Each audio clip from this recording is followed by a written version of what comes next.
मेरा ये विश्वास है कि आज जब आप इस वचन को सुन लेंगे आपके मन में क्लैरिटी आ जाएगी कि आप किस तरह से परमेश्वर में बढ़ सकते हैं और किस तरह से नेक्स्ट लेवल पे जा सकते हैं। हालेलुया। जब परमेश्वर ने आखिरी आज्ञा दी थी अपने चेलों को और 500 लोगों को, तो परमेश्वर ने कहा था यरूशलेम को ना छोड़ना परंतु पवित्र आत्मा के आने की बाट जोहना। और वचन कहता है कि पेंटीकोस्त के दिन जब पवित्र आत्मा उतरा तो वो सब गैर भाषा से भर गए और सब पवित्र आत्मा से भर गए और सब अभिषेक से भर गए।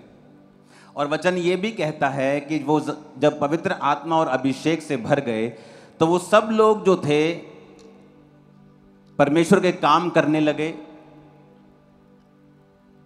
उनके हाथ रखने से रोगी चंगे होने लगे। और ये वचन पूरा हुआ कि अंत के दिनों में मैं अपना आत्मा सब मनुष्यों के ऊपर उंडेलूंगा। पुराने समय में जीसस क्राइस्ट के जन्म से पहले कुछ लोगों के ऊपर आत्मा उतरता था और परमेश्वर उनको अपना अभिषेक देता था।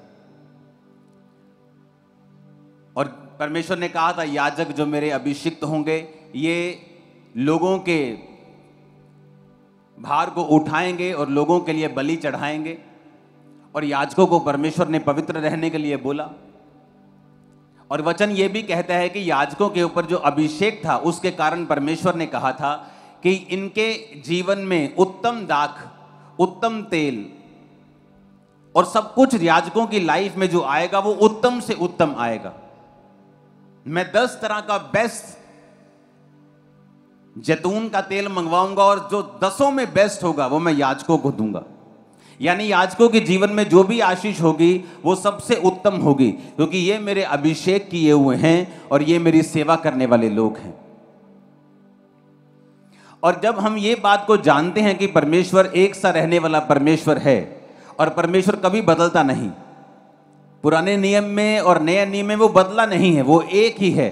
कुछ चीजें उसने की हैं लेकिन वो बदला हुआ परमेश्वर नहीं है। अगर वो पहले याजकों को खड़ा करता था सेवकाई के लिए तो बाइबल कहती है, जब हम प्रकाशित वाक्य 1 उसकी 5 और 6 आयत पढ़ते हैं, अब वो ये कहते हैं कि जो पुराने समय के याजक हुआ करते थे कुछ, अब तुम सब जो परमेश्वर को मानते हो तुम सब याजक हो और तुम्हारा महायाजक प्रभु यीशु मसीह है। यानी परमेश्वर जब आपको देखता है तो वो इस निगाह से देखता है कि जिसने परमेश्वर को ग्रहण कर लिया, जो परमेश्वर में आ गया, जिसने बपतिस्मा ले लिया, परमेश्वर की निगाह में जब वो आपको देखता है तो एक याजक और एक राजा के रूप में देखता है।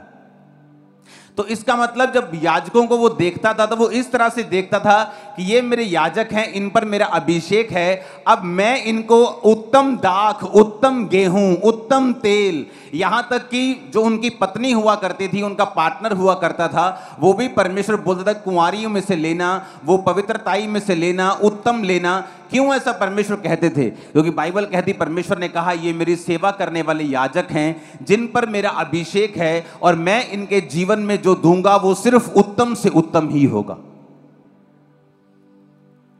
तो पुराने नियम के जो याजक होते थे परमेश्वर कहता कि मैं इनको उत्तम दूंगा, जो भी इनकी लाइफ में आशीष आएगी मैं इनको बेस्ट आशीष दूंगा, दुनिया से अलग करूंगा, मैं इनके ऊपर अपना अभिषेक रखूंगा, मैं इनको सुरक्षित रखूंगा, मैं इनको बीमारियों से बचाकर रखूंगा, मैं इनको शर्मिंदगी से बचाकर रखूंगा, मैं इनको दुश्मन के हाथ में नहीं पड़ने दूंगा। क्यों? क्योंकि इस पर मेरा अभिषेक है और ये मेरा चुना हुआ याजक है और ये सेवा करने वाला है। कितने मेरी बात को समझ रहे हैं? अब पुराने नियम में कुछ याजक होते थे, बाकी प्रजा होती थी, वो अपने अपने पापों के लिए भेड़ों को लाया करती थी। याजक उन भेड़ों को परमेश्वर के सामने पाप बलि, होम बलि के रूप में, स्वेच्छा बलि, बड़ी सी बलियां होती थी, उनके रूप में परमेश्वर के सामने चढ़ाया करता था। लेकिन लोगों को अधिकार नहीं था बलि चढ़ाने का।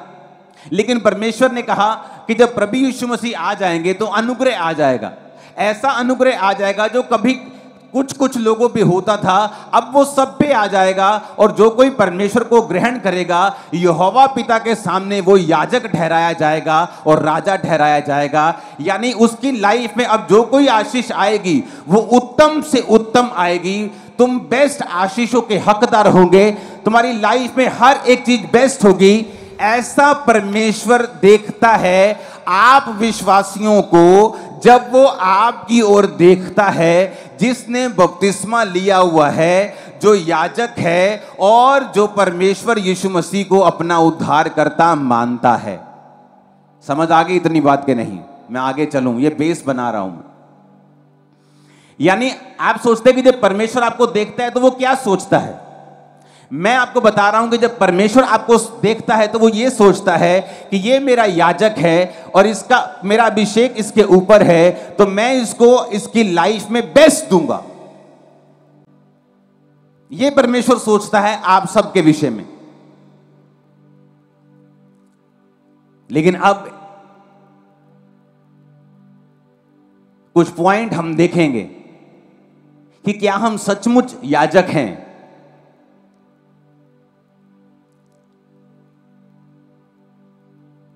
याजकों को कुछ काम दिए गए थे परमेश्वर के द्वारा। याजक के ऊपर अगर अभिषेक ज्यादा था और अलग था, उनकी आशीष अलग थी, तो परमेश्वर की इंस्ट्रक्शंस याजकों के लिए अलग थी। जो आम विश्वासी कर सकते थे वो याजक नहीं कर सकते थे। जो याजक कर सकता था वो महायाजक नहीं कर सकता था। अब हम उन विषयों पे बात करेंगे जो परमेश्वर ने याजकों को कहे थे कि अगर तुम याजक हो और मेरे पवित्र किए गए हो तो तुम्हारे जीवन में तुम्हें कुछ इंस्ट्रक्शंस खास हैं जो माननी पड़ेगी, क्योंकि वचन में लिखा है नए नियम में कि जो परमेश्वर ने तुम्हारा अभिषेक किया है वो तुम्हें सब बातें सिखाता है। यानी तुम्हें घर कैसे चलाना है, तुम्हें बिजनेस कैसे चलाना है, सेवकाई कैसे चलानी है, यानी तुम्हें अपने जीवन में कैसे चलना है, अपनी सेहत का ध्यान कैसे रखना है। परमेश्वर कहता है जो अभिषेक तुम्हारा किया गया है वो तुम्हें सब बातें सिखाता है। यानी अगर आपकी लाइफ में परमेश्वर का अभिषेक है तो आपको वो सब बातें सिखाता जाएगा धीरे धीरे। आपको सब बातों से पंजाबी कहते हैं जानू करवांदा जाएगा, तो आपको सिखाता जाएगा ताकि आप अपनी लाइफ में जो कुछ भी करते हैं, आप जॉब करते हैं या बिजनेस करते हैं, आपकी लाइफ में जो कुछ भी आपकी सेकंड कॉलिंग है, पहली कॉलिंग हम सबकी है प्रचार करना, सेकंड कॉलिंग है किसी की डॉक्टर, किसी की इंजीनियर, किसी का बिजनेस, किसी की जॉब, किसी का सेवकाई में काम करना, ये हर एक बंदे की अलग अलग कॉलिंग है और उसकी ब्लेसिंग उसी कॉलिंग में है। अगर वो उसी बुलाहट में बना रहेगा तो ब्लेसिंग तभी उसके पास रहेगी। तो परमेश्वर ने सबको अभिषेक दिया। परमेश्वर ने कहा ये अभिषेक जो तुम्हारे ऊपर होगा ये सब बातें तुम्हें सिखाएगा। अब हमें यह बात मालूम हो गई कि जब परमेश्वर मेरी ओर देखता है तो वो क्या सोचता है। आप एक कंपनी में गए हैं, आपका बॉस जब आपके पास से निकलता है और आपके गले में आई कार्ड होता है उस कंपनी का, तो आपका बॉस सोचता है कि ये मेरी कंपनी में काम करने वाला मेरा एक भाई है। तो वो आई कार्ड उसको ये दिखाता है कि ये उसी कंपनी का है जिस कंपनी में मैं हूं। उसी तरह से जब परमेश्वर आपको देखता है तो वो इस तरह से देखता है कि ये मेरा बेटा है, मेरी बेटी है, ये याजक है और मैं इसको उत्तम दूंगा। तो ये परमेश्वर की निगाह है, ये सोच है, उसका दिल है जब वो आपको देखता है। अब हम चलेंगे कि परमेश्वर क्या सोचता था पुराने नियम में। लेवी व्यवस्था 21 उसकी 8 आयत में लिखा है, इसलिए तू याजक को पवित्र जानना क्योंकि वह तुम्हारे परमेश्वर का भोजन चढ़ाया करता है, इसलिए वह तेरी दृष्टि में पवित्र ठहरे, क्योंकि मैं यहोवा जो तुमको पवित्र करता हूं पवित्र हूं। लेवी व्यवस्था 21 उसकी 1 से 4 और 10 से 12 आयत। फिर यहोवा ने मूसा से कहा, हारून के पुत्र जो याजक हैं उनसे कह दे कि तुम्हारे लोगों में से कोई भी मरे तो उनके कारण तुम में से कोई अपने आप को अशुद्ध ना करे। अपने निकट कुटुंबियों अर्थात माता पिता, बेटी, भाई, अपनी कुंवारी बहन जिसका विवाह ना हुआ हो, जिनका निकट का संबंध है, वो अपने आप को अशुद्ध कर सकता है। पर याजक होने के नाते वह अपने लोगों का प्रधान है, इसलिए वह अपने आप को ऐसा अशुद्ध ना करे कि वह अपवित्र हो जाए।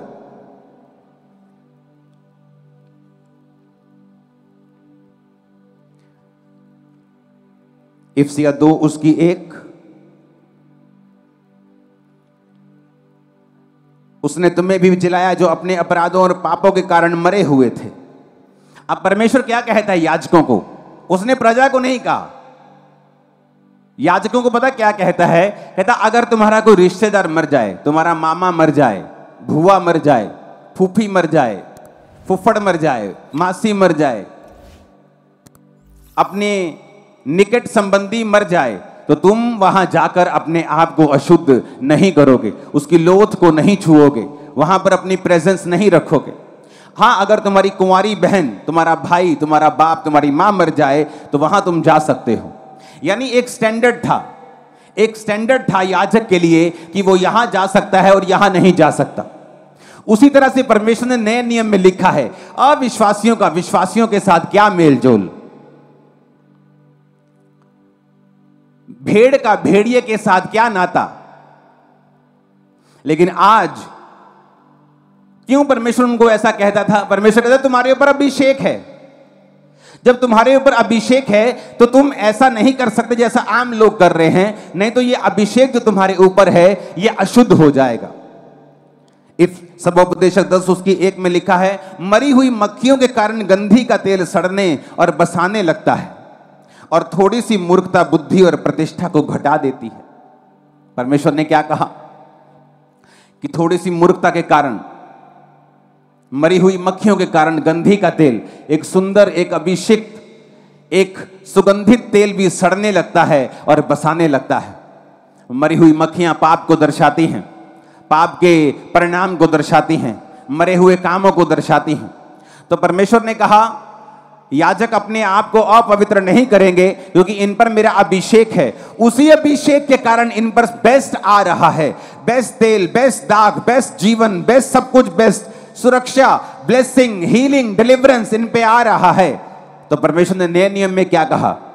परमेश्वर ने कहा तुम्हारा अविश्वासियों का विश्वासियों के साथ क्या मेलजोल, विश्वासियों के साथ अविश्वासियों के साथ क्या नाता, भेड़ का भेड़ियों के साथ क्या नाता।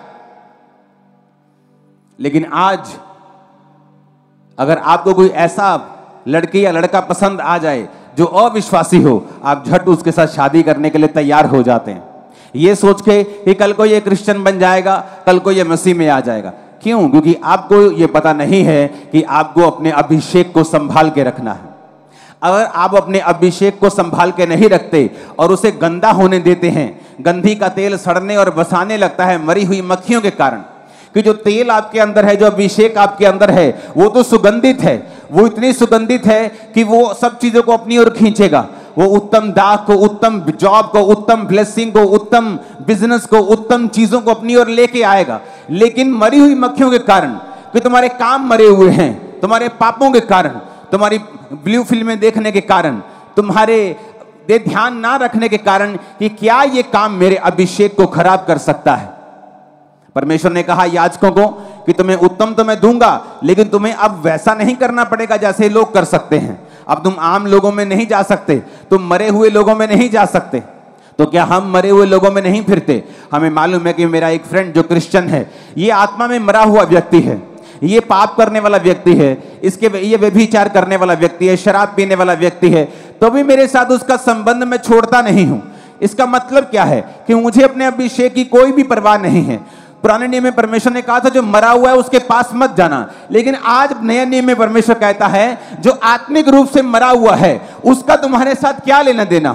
पौलुस कहता जो भाई कहलवा के मूर्ति पूजा करता हो, जो भाई कहलवा के व्यभिचार करता हो, उसकी थाली में भी खाना नहीं खाना।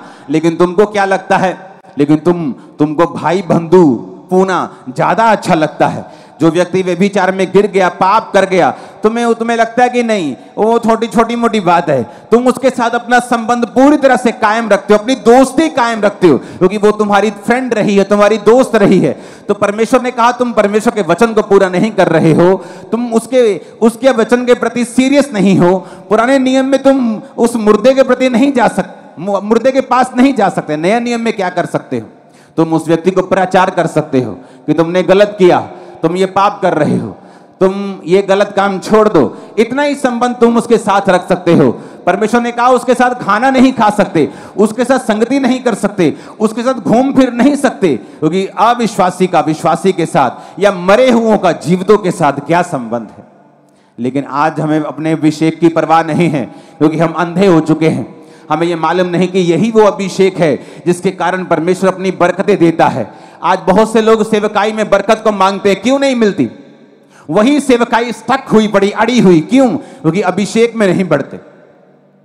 अभिषेक में क्यों नहीं बढ़ते? अभिषेक में क्यों नहीं बढ़ते? अभिषेक में तभी बढ़ेंगे जब जेलसी छोड़ेंगे। अभिषेक में तभी बढ़ेंगे जब टांच मारना छोड़ेंगे छोटी छोटी बातों के ऊपर। वो हम छोड़ नहीं सकते, जेलसी छोड़ नहीं सकते। ये कैसे बढ़ गए, ये कल से कल के आए, अब इतना कैसे बढ़ गए? अब इतनी जेलसी होगी तो परमेश्वर अभिषेक नहीं देगा। और अगर अभिषेक नहीं होगा तो ये सारे अभिषेक वाले भाग हैं। परमेश्वर ने कहा मैं तुम्हारा अभिषेक वाला भाग तुम्हें दे दूंगा। यानी अगर तुम्हारी लाइफ के ऊपर अभिषेक है तो एक एक्स्ट्रा ब्लेसिंग है तुम्हारी लाइफ के ऊपर जो परमेश्वर तुम्हें देगा। लेकिन शैतान मूर्ख बनाता है, वो तुम्हें ऐसे भाईचारे में ले जाएगा जो तुम्हारे लिए अच्छा नहीं है। परमेश्वर ने कहा अब तुम परमेश्वर से ऊपर होना चाहते हो, ये तुम्हारी मर्जी है, क्योंकि उसका वचन कहता है कि अगर कोई भाई कहलाकर, क्रिश्चियन कहलाकर मूर्ति पूजा करता हो, शराब पीता हो, अगर कोई भाई कहलाकर गंदे काम करता हो, भाई कहलाकर व्यभिचार करता हो, जादू टोना करता हो, तो तुम्हारा उसके साथ कोई संबंध नहीं है, तुम उसके साथ खाना भी नहीं खा सकते। क्योंकि हमें अपने अभिषेक की परवाह आज नहीं है। दाऊद को 16 साल की उम्र में अभिषेक कर दिया गया, लेकिन उसे राजा नहीं बनाया गया। परमेश्वर ने कहा दाऊद ये मेरी इच्छा तो है तो मैं तुम्हें राजा बनाऊं, राजा की कुर्सी पे बिठा दूं, लेकिन अभी वो कुर्सी वाला अभिषेक तुम्हारी लाइफ के ऊपर नहीं है। तो दाऊद को वफादार रहना पड़ा। पहला अभिषेक आप पर आता जब आप तौबा करते हैं। दूसरा अभिषेक आप पर आता है जिस तरह दाऊद के ऊपर आया और वो अकेले यहूदा के गोत्र का राजा बना, उसी तरह से आपकी लाइफ का अभिषेक भी बढ़ता जाता है जब आप परमेश्वर के साथ पहले अभिषेक के बाद वफादार रहते हैं। आपका पहला अभिषेक कब होता है? जब आप बपतिस्मा लेते हैं, आप पवित्र आत्मा को पाते हैं, आपको अभिषेक मिलता है, तब आपको फिर वफादार रहना है, अपने अभिषेक को संभाल के रखना है। आप ऐसी संगतियां नहीं कर सकते जहां पर आपका अभिषेक लीक हो जाए, जहां पर आपका आत्मिक जीवन लो हो जाए। अगर आपको अपना अभिषेक संभाल के आप नहीं रखेंगे, वो नहीं बढ़ेगा। दाऊद जब 30 साल का हुआ, परमेश्वर ने उसको यहूदा गोत्र का राजा बनाया। अभी भी इजराइल का राजा नहीं बनाया, सिर्फ इजराइल के 12 गोत्रों में से एक गोत्र का राजा बनाया। क्यों? अभी तक वो अभिषेक उसकी लाइफ के ऊपर नहीं था कि उसको सारे गोत्रों के ऊपर राजा बना दिया जाए।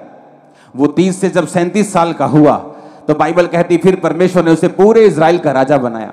क्यों? परमेश्वर ने दाऊद की लाइफ में 20, 21, 22, 23 साल लगा दिए उसे राजा बनाने में, जबकि अभिषेक उसका टीन एज में ही कर दिया गया था। क्योंकि परमेश्वर ये देख रहा था कि दाऊद उसके साथ वफादार रहे और अभिषेक में बढ़े। और जब वो अभिषेक में बढ़ता जा रहा था, परमेश्वर उसकी लाइफ में ब्लेसिंग्स को, उसके राज्य को बढ़ाता जा रहा था। कितने मेरी बात को समझ रहे हैं? लेकिन आज हमें कोई परवाह नहीं है।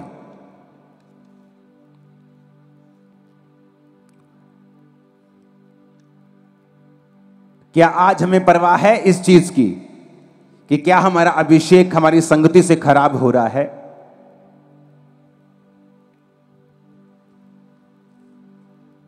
कोई परवाह नहीं। कैसी संगति हम कर रहे हैं, कोई परवाह नहीं। हमारे दोस्त कैसे हैं, हमें कोई परवाह नहीं है।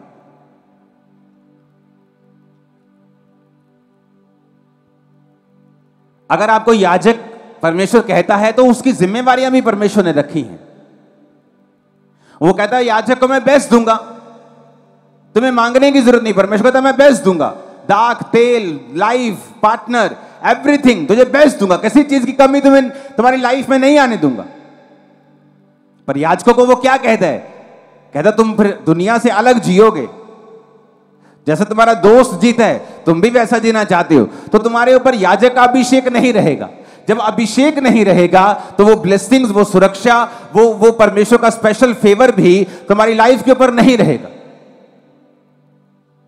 आज तो तुम चर्च में हो, लेकिन जब यहां से चले जाओगे तब कहां जाओगे? कल तुम अपने काम में क्या करोगे, अपने बिजनेस में क्या करोगे? क्या तुम चोरी करोगे? तो इसका मतलब तुम्हारे ऊपर परमेश्वर का अभिषेक नहीं रहेगा, क्योंकि याजकों के ऊपर एक जिम्मेवारी थी। अपना घर चलाने की जिम्मेवारी भी याजकों के ऊपर थी। लेवी व्यवस्था 21 उसकी 9 में लिखा, यदि याजक की बेटी वैश्या बनकर अपने आप को अपवित्र करे तो वह अपने पिता को अपवित्र ठहराती है, वो आग में जलाई जाए। परमेश्वर ने क्या कहा है? पुराने नियम में अगर याजक की बेटी वैश्या बन जाए तो आग में जला दो। तो नए नियम में भी उसने सेम कहा, लेकिन किस तरह से कहा वो हमें देखने की जरूरत है। पहला तीमुथियुस 3 उसकी 2, 4 और 11, 12 में लिखा है, यह आवश्यक है कि अध्यक्ष निर्दोष और एक ही पत्नी का पति, संयमी, सुशील, सभ्य, अतिथि सत्कार करने वाला, सिखाने में निपुण, अपने घर का अच्छा प्रबंध करता हो, अपने बाल बच्चों को सारी गंभीरता से अधीन रखता हो। तो चेंज नहीं किया, लेकिन मारने का अधिकार अभी नहीं दिया। मार कुटाई बंद हो चुकी कि सूली पे चढ़ा दो, आग लगा दो, वो पत्थर मार दो, बंद हो गया। पर कहता अपने बेटे पे छड़ी चलाना बंद नहीं किया, पूरी गंभीरता से अधीन रख, ये बंद नहीं किया। आप अपने घर के अगुए हैं, अब अपने घर के पिता हैं, अब अपने घर के याजक हैं, लेकिन आपको यह नहीं मालूम कि आपके बच्चों के दोस्त कौन हैं, वो स्कूल में क्या कर रहे हैं, वो अपनी लाइफ में क्या कर रहे हैं। बहुत सारे प्रॉफिट्स ने यह गलती की है, सेवकाई में इतना बिजी हो गए कि अपने बच्चों को अपने अधीन कभी नहीं किया। जिस तरह के शमूएल, ऐसा नबी जिसकी एक भी बात धरती पे गिरती नहीं थी, लेकिन वचन कहता है कि उसके बच्चे परमेश्वर की राहों पर नहीं चले। क्यों? क्योंकि हर टाइम सेवकाई में बिजी, अपने बच्चों की ओर कभी भी ध्यान नहीं दिया, अपने परिवार की ओर ध्यान नहीं दिया। जबकि वचन ये कहता है कि अगर तुम अध्यक्ष बनना चाहते हो तो तुम्हें अपने परिवार को भी संभालना आना चाहिए। आपको नहीं पता आपकी वाइफ की प्रेयर लाइफ कितनी है, आपको नहीं पता आपके हस्बैंड की प्रेयर कितनी है। आप आपने अपना घर व्यवस्थित नहीं किया। अगर आपने अपना बेस व्यवस्थित नहीं किया, आप बड़ी बिल्डिंग उस पर नहीं बना सकते। आपने अपने घर के माहौल को ऐसा नहीं किया कि सब प्रार्थना कर सकें। हर बंदा अपने में बिजी है और संडे के संडे हम चर्च चले जाते हैं। ये उत्तम रास्ता नहीं है और ये सही रास्ता नहीं है। बाइबल कहती है एली के बच्चे जो थे वो लुच्चे थे, व्यभिचार करते थे भवन में ही। और बाइबल कहती है एली आता था, बोलता था, ए बच्चों तुम गलत करते हो। ऐसे होते ना ठंडे माँ बाप, अपने बच्चों को समझाते रहते, बेटा ऐसा मत करो। लेकिन तब भी परमेश्वर ने सजा दी, जबकि परमेश्वर ये चाहता था कि एली वहां पे गरम रहे, डंडा उठाए, उनकी नानी याद करवा दे, उनको बेइज्जत करे। लेकिन आज के लोग बेइज्जत होना नहीं चाहते, वो मरना चाहते हैं। तो एली ने उनको बेइज्जत नहीं किया, पर बाइबल कहती है फिर वो नाश के रास्ते पे चले गए।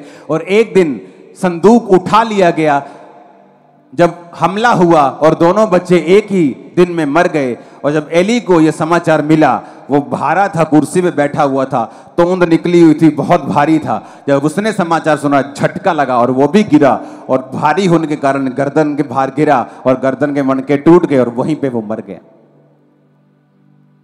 जहां गर्म होना चाहिए था वहां गर्म नहीं हुए, ताकि घर में कलेश ना हो, असहज वातावरण ना बने। आज तुम अपने बच्चों को कुछ नहीं कहते, तुम्हें मालूम है तुम्हारी बेटी बिगड़ रही है, तुम कुछ नहीं कहते कि घर में कलेश ना हो, इसके बाप को मालूम ना हो जाए। एक दिन वो छोटा सा सांप जो तुमने पाला हुआ है वो बड़ा अजगर बन जाएगा, क्योंकि जो छोटा सा सांप उत्पत्ति में आदम के पास आया था, वो प्रकाशित वाक्य में एक बड़ा अजगर बन के आता है। एली ने अपने बच्चों की ओर ध्यान नहीं दिया, खुद परमेश्वर में चलता रहा, लेकिन अपने बच्चों पे डंडा नहीं उठाया। उसके पास ताकत थी, वो अपने बच्चों को एक्सपोज करता लोगों के सामने और बोलता कि ये व्यभिचारी हैं, मत करो, तुम याजक, इनको याजक मत समझो। ऐसे बड़े स्टेप उठाता उनके सामने, उनको शर्मिंदगी होती, फिर वो तौबा कर लेते। लेकिन मुंह से समझाता गया, सिर्फ सिंपल, ओ बेटा डोंट डू दिस, बेटा ऐसे मत करो, की करिए हो आजकल दे न्याणे मानते ही नहीं गए, और तुम उनको बड़ा कर रहे हो नाश के लिए। बहुत से सेवक नहीं उठा पाते ऐसे स्टेप्स को और अपने बिगड़े हुए बच्चों को पुलपिट पे खड़ा करे रखते हैं। उन्हें लगता है अगर हम कुछ कहेंगे तो हमारा घर अव्यवस्थित हो जाएगा। ऐसा करते इसकी शादी करते थे, शादी तो कर दी, वो शादी के फिर 2 साल बाद बिगड़ जाएगा, क्योंकि अगर तुमने स्पिरिट को हैंडल नहीं किया, अगर तुमने आत्मा को हैंडल नहीं, पाप को हैंडल नहीं किया, तो शादी से पहले जो पाप तंग करता था शादी के बाद भी वो तंग करेगा, क्योंकि तुम्हें काबू करना पड़ेगा पहले से ही, वो बाद में भी तंग तुम्हें नहीं करेगा। कितने मेरी बात को समझ रहे हैं?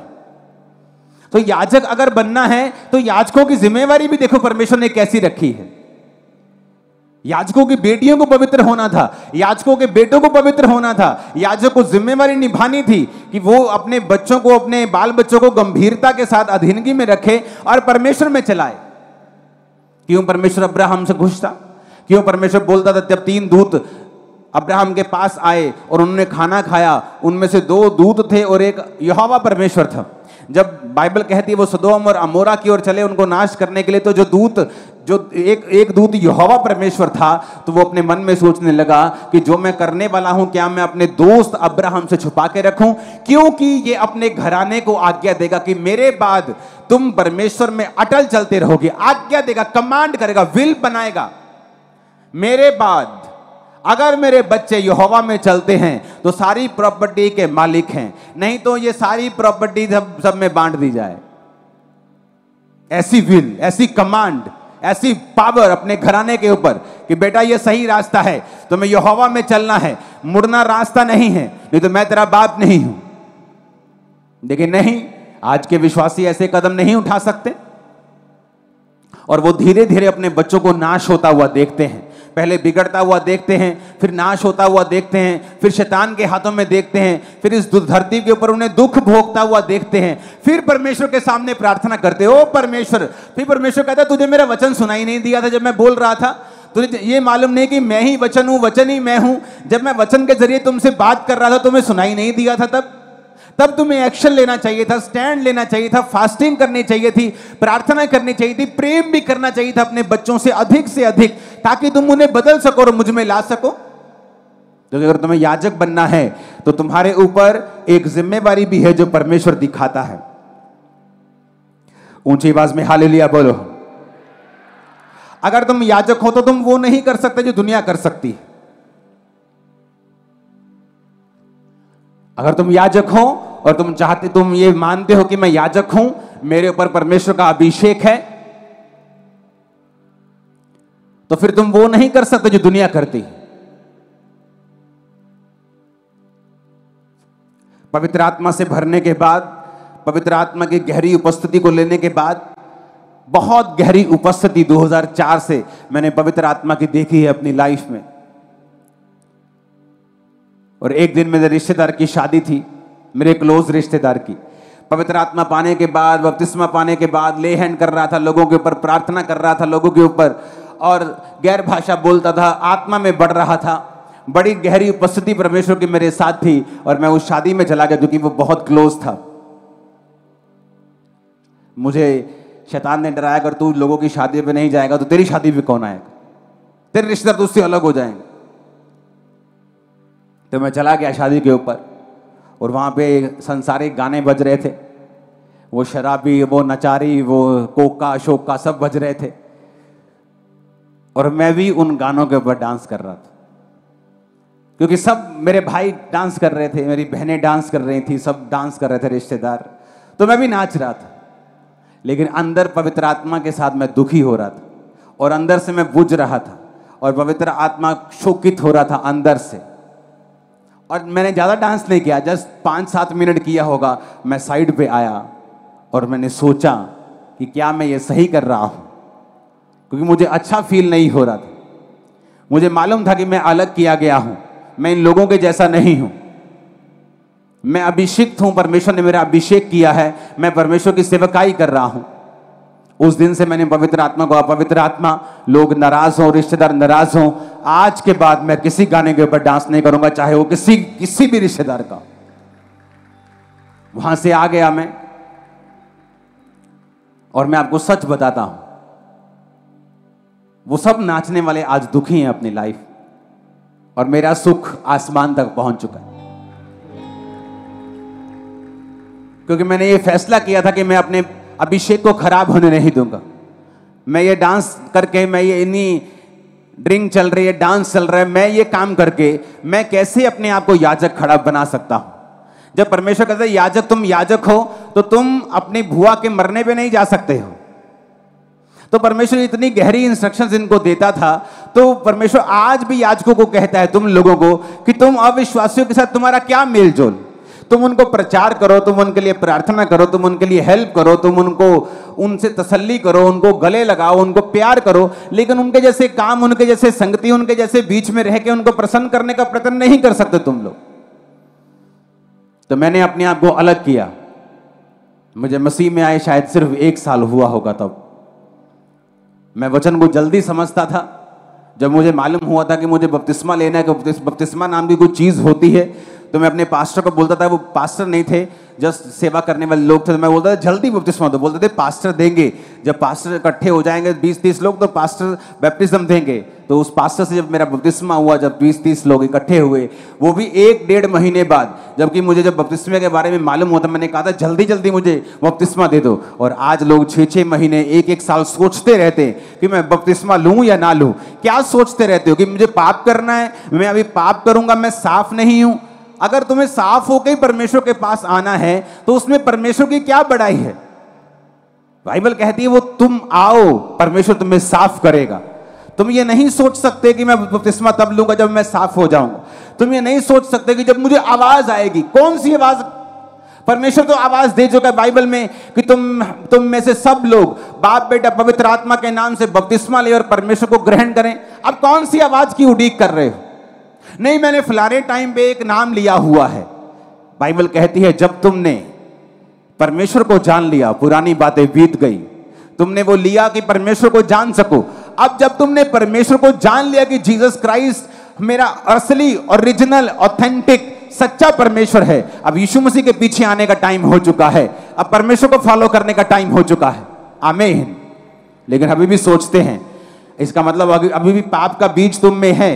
अभी भी तुम सोचते हो कि मुझे पाप करना है। और अगर तुम सोच ही रहे हो कि मुझे शायद पाप करना है, तो अब इसका मतलब यह है कि तुम अभी याजक नहीं हो।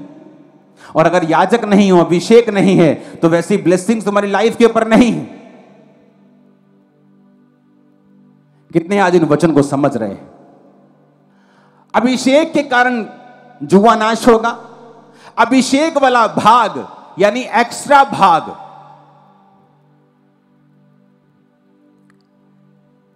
कहते तुम्हारे पास एक्स्ट्रा ये कार्ड है ना, जो गोल्डन कार्ड, इसकी एक्स्ट्रा बरकतें मिलती हैं, एक्स्ट्रा प्रिविलेज मिलता है।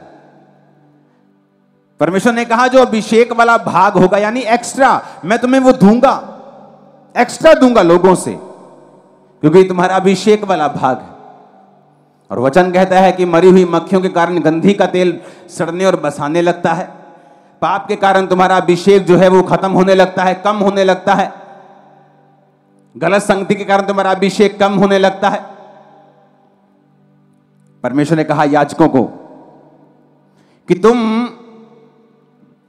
सबके साथ शादी नहीं कर सकते हो। तुम अपने ही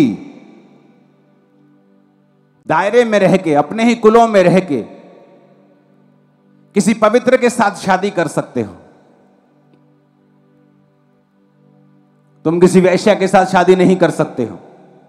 लेकिन नए नियम में वो क्या कहता है? चाहे तुम पापी हो, तुम्हारे पाप माफ हो गए। अब नए नियम में वो क्या कहता है कि तुम किसी अविश्वासी के साथ शादी नहीं कर सकते हो। लेकिन आज कितने विश्वासी हैं जो अविश्वासियों के साथ शादी करना चाहते हैं। बात ये नहीं कि वो अच्छा है या वो भला है।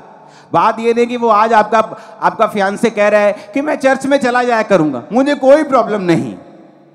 आज वो कह रहा है मैं चर्च में चला जाऊंगा, कल वो कहेगा मैं चर्च में आज नहीं जाऊंगा, जादू कर ले जो करना है। तो क्या होगा? तुम एक बंदे की आवाज पे यकीन कर रहे हो? तुम एक बंदे की आवाज के ऊपर अपना पूरा जीवन बनाना चाहते हो? तुम क्यों वो लड़ाई मोल लेना चाहते हो जो तुम्हारे लिए परमेश्वर ने नहीं रखी हुई? एक लड़ाई है जो आपकी आनी है। शैतान के साथ किसी परीक्षा में आपको पढ़ना है, परमेश्वर आपको डालेगा ताकि आपके विश्वास को परख सके, आपको आगे बढ़ा सके। एक लड़ाई है जो आप खुद मोल ले रहे हैं कि कल को जब वो मुकर जाएगा, मुझे नहीं जाना चर्च में, फिर आप उसके लिए प्रार्थना करवाएंगे, अपने पास्टर को भी तंग करेंगे, आप फिर पूरी ईमेल भर देंगे, आप फिर ले हैंड पे खड़े हो जाएंगे। ये वो लड़ाई है जो परमेश्वर ने नहीं सोची हुई आप करें, ये आपने खुद मोल ली है। जब आप अपने पार्टनर के साथ शादी करते हैं तो बाइबल कहती तुम एक तन होंगे। अगर एक तन है तो स्पिरिट भी एक ही है, क्योंकि आपके पार्टनर के पीछे जितनी भी स्पिरिट्स हैं वो आपकी हैं, आपकी जितनी भी स्पिरिट्स हैं वो आपके पार्टनर की हैं। तो जब आप एक अविश्वासी से शादी करते हैं, आपको ये मालूम है कि अविश्वासी होने के कारण कितने तरह के जनरेशनल कर्स, कितने तरह के जनरेशन श्राप उसकी लाइफ में रहते हैं।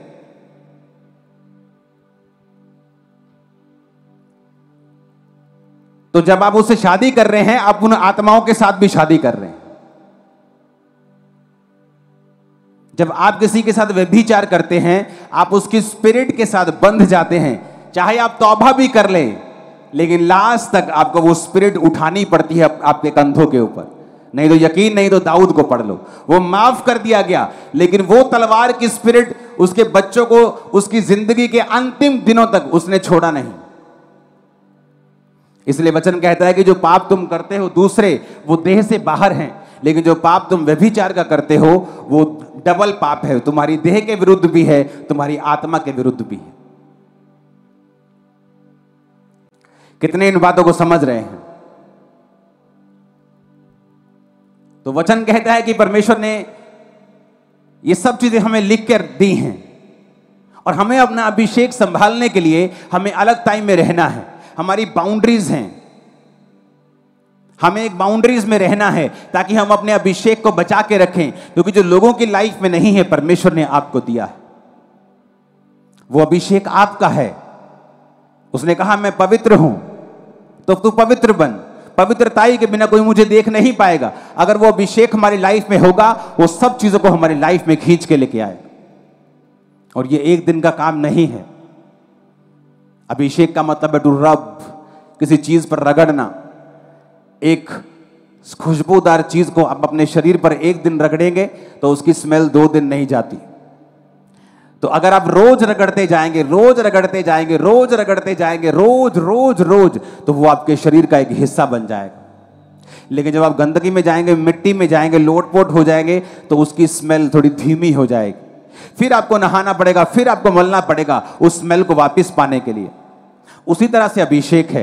जब आप संसार में जाते हैं, मिट्टी में, कीचड़ में जाते हैं, उसकी स्मेल फीकी होने लगती है और एक दिन खत्म हो जाती है। लेकिन जब आप रोज प्रार्थना में, रोज रोजा, रोज वचन, रोज आप रोज रगड़ते हैं उस सुंदर चीज को, खुशबूदार चीज को, वो आपके आसपास एक ऑरा बना लेती है। आप किसी से सरसरी भी मिलेंगे, ऐसे ही उसकी लाइफ में बड़ा काम हो जाएगा, परमेश्वर उसको छू लेगा। क्यों? क्योंकि वो अभिषेक जो रगड़ रगड़ के आपके आसपास एक ऑरा बन चुका है, आपकी स्मेल बन चुकी है उस अभिषेक के कारण। अभिषेक इस तरह से काम करता है। हालेलुया। अपनी लाइफ में अभिषेक को कभी गवाओ मत। और शैतान इसीलिए, क्यों वो आपको चाहता है व्यभिचार करो, क्यों वो चाहता है प्रेयर ना करो, क्यों वो चाहता आप टीवी देखते रहो?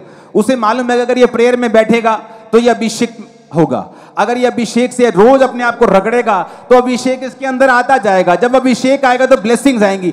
शैतान अभिषेक से नफरत करता है। वो ऐसी चर्चिस से नफरत नहीं करता जहां अभिषेक ना हो, जहां ठंडी ठंडी आराधना हो, 2 मिनट का 10 मिनट का वचन हो, फिर उसके बाद पास्टर आपसे हाथ मिलाए और आपको छुट्टी कर दे। वो नफरत नहीं करता ऐसे लोगों से। क्यों? क्योंकि अभिषेक के कारण जुआ तोड़ दिया जाए। उसे अभिषेक वाले लोगों से नफरत है। आप देखेंगे शैतान अभिषेक लोगों से नफरत क्यों करता है, ऐसी चर्चिस से नफरत क्यों करता है जहां अभिषेक के काम होते हैं? क्योंकि अभिषेक के कारण जुआ तोड़ दिया जाएगा। ऐसी चर्चिस से नफरत क्यों नहीं करता जहां काम नहीं होते? क्योंकि वहां अभिषेक नहीं। जहां अभिषेक नहीं वहां शैतान को कोई प्रॉब्लम नहीं, क्योंकि अभिषेक के कारण जुआ नाश कर दिया जाएगा। अब आने वाले समय में देखोगे कि शैतान किस तरह से अभिषिक्त लोगों पर अटैक करता है। प्रभु ने मुझे आज नहीं, कितने महीने पहले बताया था। आज एआई का जमाना है। आप देखेंगे पास्टर की शक्ल को किसी गंदे लोगों की शक्ल में लगाकर अलग अलग तरह के वीडियोस लोग जारी करेंगे, देखो पास्टर क्या कर रहा है, अरे देखो बॉम्बे का पास्टर क्या कर रहा है, जबकि वो असल वीडियो नहीं होगी, वो गंदी वीडियो कंप्यूटर के द्वारा बनाई गई होगी। उसके हाथ में सिगरेट पकड़े कंप्यूटर बनाएगा। पास्टर्स पे अटैक क्यों कर रहा है शैतान? क्योंकि उसको पता है कि ये अभिषिक्त हैं। वो अभिषेक वाले लोगों पे अटैक क्यों करता है? उसे मालूम है अगर शैतान मुझ पे अटैक करता है तो वो मुझे पे अटैक नहीं कर रहा, वो आप पे अटैक कर रहा है, क्योंकि ये अभिषेक आपको छुड़ा रहा है। कितने मेरी बात को समझ रहे हैं? वो अभिषेक चर्चों के ऊपर ही क्यों बोलता है? उसे अभिषेक चर्चों से क्यों प्रॉब्लम है? क्योंकि अभिषेक के कारण तेरा हर जुआ तोड़ दिया जाएगा। और सबसे अधिक क्या संभालना है? अभिषेक को। क्यों नहीं जाना इधर उधर? अभिषेक के कारण। क्यों नहीं गलत संगति में पड़ना? अभिषेक के कारण। क्योंकि अगर अभिषेक लाइफ से उड़ गया, वो धीमा पड़ गया, मध्यम पड़ गया और फिर गायब हो गया, तो शैतान के लिए आप जस्ट एक ऑब्जेक्ट हैं। जैसे दूसरे लोग हैं वैसे ही आप हैं। आपका नाम, आपका बाप चाहे बिशप क्यों ना हो, उसे कोई फर्क नहीं पड़ता। वो बड़ा से बड़ा प्रेरित क्यों ना हो, वो उसे कोई टेंशन नहीं। शैतान भी अभिषेक था, उसे अभिषेक की वैल्यू मालूम है। वो भी अभिषेक था, वो जानता है अभिषेक क्या कर सकता है, क्योंकि वो भी अभिषेक था, तो उसे मालूम है अभिषेक क्या कर सकता है। आज शैतान का अभिषेक देखो दुनिया में कैसे काम करता है। हम फॉरेन में थे, वहां कॉन्सर्ट होना था, जो शारीरिक गानों वाला कॉन्सर्ट, तो वहां गोरों की लाइन लगी पड़ी थी। गोरे लाइन में बड़े लगते हैं, बड़े खुश रहते हैं, पता नहीं क्या चक्कर, और बड़े पेशेंस रहते हैं। इंडियन तो लाइन तोड़ने की बड़ी कोशिश करते हैं, लाइन टूट जाए हम आगे फोन कर दें, वो नहीं ऐसा करते, वो आराम से खड़े रहते। लंबी लाइन लगी, आधा किलोमीटर लंबी, स्टेडियम के बाहर लाइन, आराम से खड़े हैं एक कॉन्सर्ट में जाने के लिए। चर्चेस खाली। क्यों? क्योंकि जब चर्चेस से अभिषेक खत्म होता गया, शैतान का अभिषेक खत्म नहीं किया शैतान ने। आज भी आप शैतानी को गाना लगाओ, आपको अभिषेक फील होगा।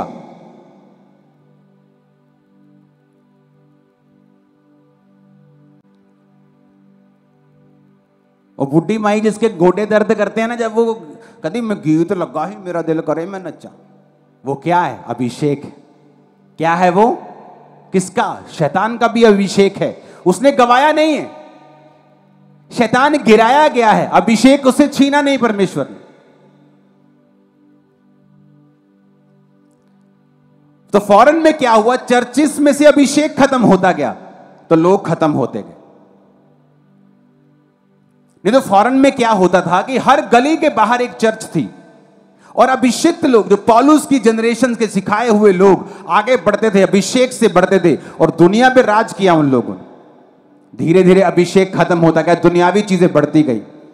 ओ ह्यूमैनिटी ह्यूमैनिटी करते गए। ये यूरोप वाले, ये जो अमेरिका वाले, ये लोग जो आज ह्यूमैनिटी ह्यूमैनिटी कर रहे हैं, एक दिन इन पर अन्य जाति, मैं उस कौम का नाम नहीं लूंगा, आप समझ जाना, कब्जा कर लेंगे। और जब 30% हो जाएंगे, इनके नाक में दम कर देंगे, ये सारे अंग्रेज घुटनों पे आ जाएंगे और यहोवा के सामने भीख मांगेंगे, और तब परमेश्वर उन जगहों पे काम करना शुरू करेगा। याद रखना, जो काम यहां हो रहा है, चाइना में हो रहा है, इंडोनेशिया में हो रहा है, एशिया में हो रहा है, कोरिया में हो रहा है, हो चुका है वहां पे, वो काम फिर वहां पे होगा, फिर से दोबारा होगा। जो काम 1000 ईस्वी में हुआ, जो पौलुस के जमाने में हुआ, जो पहली सदी में हुआ, वो फिर से शुरू होगा। जब अभिषेक कम हुआ, चर्चिस में से लोग कम हुए, क्योंकि जब अभिषेक नहीं है तो आप लोगों को खींच नहीं सकते। अगर आपके पास अभिषेक, आपको लोगों को मिलने की जरूरत नहीं। अभिषेक छुड़ाएगा लोगों को, लेके आएगा लोगों को। कितने मेरी बात को समझ रहे हैं? लिखा अभिषेक के कारण तेरा हर जुआ नाश कर दिया जाएगा। जब शैतान का अभिषेक कम नहीं हुआ, आज भी वो देखो गाने गाते तो कॉन्सर्ट में से भरे होते। देखो मेरे साथ के बच्चे बता रहे थे, जो फॉरेन में होते हैं, यंग जो लड़कियां लड़के, कि मेरी कॉलेज की, मेरी स्कूल की लड़की ने $2000 की टिकट ली है इस कॉन्सर्ट में आने के लिए। क्यों? शैतान का अभिषेक कम नहीं हुआ, और वो अपने लोगों को अभिषेक देता है कि जाओ और लोगों को अपनी ओर खींचो, और आप समझ रहे हैं कि क्रिश्चियन लोगों को अपनी ओर खींच लेंगे अगर उनमें अभिषेक नहीं हुआ। चर्चिस के अकेले वचन सुनाकर उनको खींच लेंगी अगर वो वचन अभिषेक के साथ प्रचार नहीं किया गया। इसलिए पौलुस ने कहा मेरे प्रचार में लुभाने वाली बातें नहीं थी जो मैं लुभाऊं तुम्हें वचन में से या सांसारिक बातों में से कि परमेश्वर की रहा हो, कहता परंतु आत्मा और सामर्थ का प्रमाण था, लुभाने वाली बातें नहीं थी। आज क्या चल रहा है मोस्टली चर्चिस में? लुभाने वाली बातें। वो आपको टीच करने की कोशिश करते हैं, यहोवा के बारे में बताने की कोशिश करते हैं, जबकि वो भूल गए कि जिसके खिलाफ तुम्हारा शैतान के खिलाफ युद्ध है भाई साहब उसके पास सामर्थ है और तुम बिना सामर्थ के चल रहे हो। तुम उसके सामने जोकर हो, शैतान के सामने। वो तुमको जोकर मानते हैं। तुम बिना अभिषेक से नहीं चल सकते, तुम नहीं खींच सकते, तुम नहीं ला सकते लोगों को परमेश्वर के पुलपिट के सामने कि आओ और तौबा करो। जब लंगड़े चलेंगे, अंधे देखेंगे, काम होंगे, छुड़ाए जाएंगे शैतान के बंधनों से लोग, तो लोग यकीन कर लेंगे कि यहां सचमुच परमेश्वर की सामर्थ है और परमेश्वर का आत्मा यहां पे है और सचमुच यहोवा परमेश्वर जीवित है, यीशु जीवित है। हालेलुया। अगर अपनी लाइफ में कुछ संभाल के रखना है तो वो क्या है? नहीं सुना मेरे को, नहीं सुना मेरे को, नहीं मजा नहीं आया, नहीं मजा आया। ऊंची आवाजें बोलो ये स्पिरिट में चला जाए तुम्हारी। 7 बार बोलो क्या संभाल के रखना है?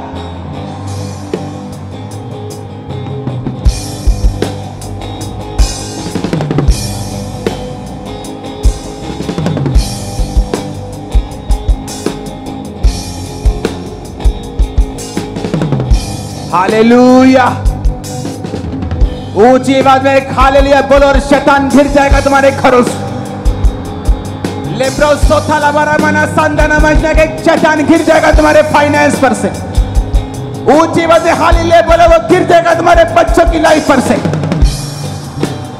ऊंची आवाज में हालेलुया तो वो गिर जाएगा तुम्हारी सेहत पर से। हालेलुया।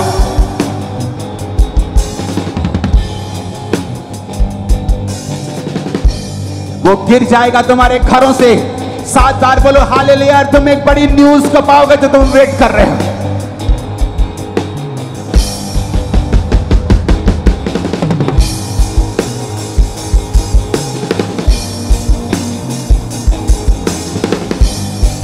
हमारे YouTube चैनल को सब्सक्राइब करें ताकि आप परमेश्वर के गहरे वेदों को जान सकें कि कैसे आप परमेश्वर में बढ़ सकते हैं, कैसे आप दुष्ट आत्माओं से, नशों से, बीमारियों से और वंशों के श्रापों से आजाद हो सकते हैं।